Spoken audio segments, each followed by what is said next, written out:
i6 news ప్రేక్షకులకు వీక్షకులకు మీ వెంకటేశ్వర శర్మ నూతన సంవత్సర శుభాకాంక్షలు. క్రోధినామ సంవత్సర ఉగాదినామ సంవత్సర శుభాకాంక్షలు. ఈ సంవత్సరం మకర రాశి వారికి మరి ఆ రాశి వారికి రాశి యొక్క ఫలితాలు ఏ విధంగా ఉంటాయో తెలుసుకుందాం. అలాగే మకర రాశి వారికి ఉత్తరాషాఢ నక్షత్రం 2, 3, 4 పాదాలు, శ్రవణ నక్షత్రం 1, 2, 3, 4 పాదాలు, ధనిష్ట నక్షత్రం 1, 2 పాదాలు. పేర్లు వచ్చేసరికి బో, జా, జీ, జూ, జే, జో, ఖా, గా, గి ఈ అక్షరాలను పేర్లుగా కలిగినటువంటి ప్రతి ఒక్కరూ కూడా ఈ యొక్క మకర రాశి క్రిందకు వస్తారు. ఈ మకర రాశి వారు ఈ సంవత్సరం ఆదాయం 14, వ్యయం 14, అలాగే రాజపూజ్యం 3, అవమానం 1. ఆదాయ వ్యయాలు సమానంగా ఉన్నాయి. అలాగే రాజపూజ్యం గౌరవం ఎక్కువగా ఉంది, అవమానం తక్కువగా ఉంది. కొంతవరకు ఫలితం చాలా బాగుంది. ఈ సంవత్సరం గురువు అంటే ఉగాది నుండి మే 1వ తారీఖు వరకు కూడా చతుర్థ స్థానమై అశుభుడు అయినందున అనుకూల స్థాన చలనం కలిగేటువంటి అవకాశాలున్నాయి. గృహంలో మార్పును కోరుకుంటారు. ఇతరుల విమర్శలకు లోనవుతారు. స్థిరమైన నిర్ణయాలు తీసుకోలేరు. ఆకస్మిక ధన వ్యయం అయ్యే అవకాశం.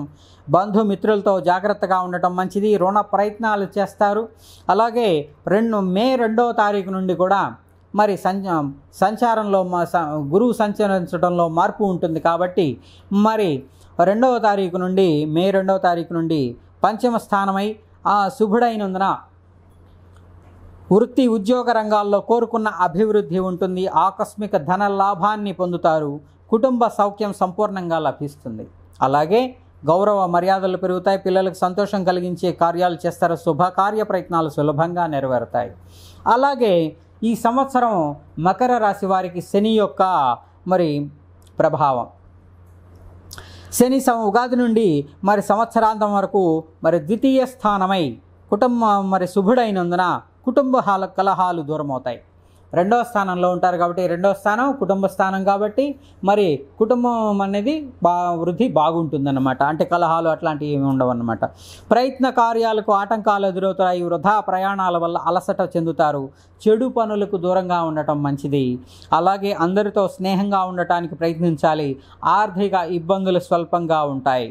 2వ స్థానం ధనస్థానంలో మరి వాక్కు స్థానం, ధనస్థానం, కుటుంబ స్థానం కాబట్టి ఈ యొక్క స్థానంలో అంటే కుంభరాశిలో ఉన్నాడు కాబట్టి శని మరి మకరం నుండి ద్వితీయ స్థానం మంచి శుభ ఫలితాలను ఇచ్చేటువంటి అవకాశం ఉంటుంది.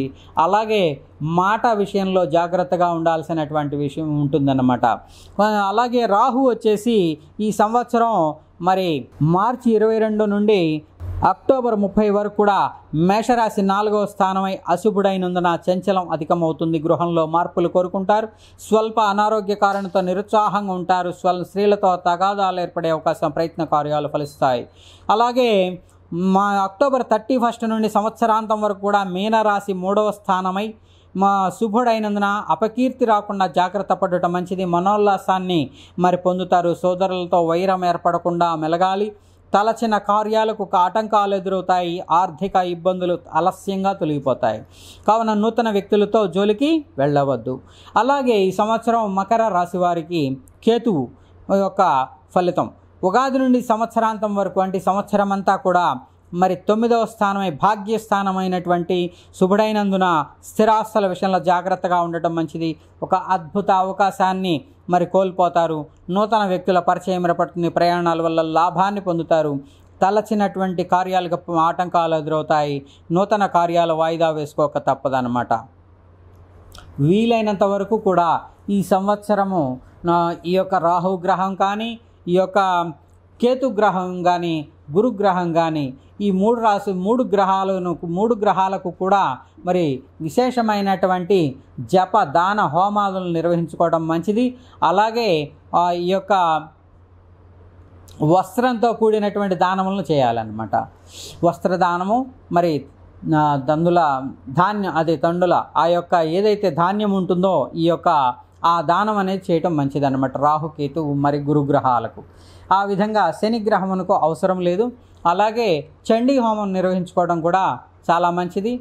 ఈ విధంగా మకర రాశి వారు మంచి శుభ ఫలితాలను ఈ సంవత్సరం పొందేటువంటి అవకాశం ఉన్నది. నమస్కారం.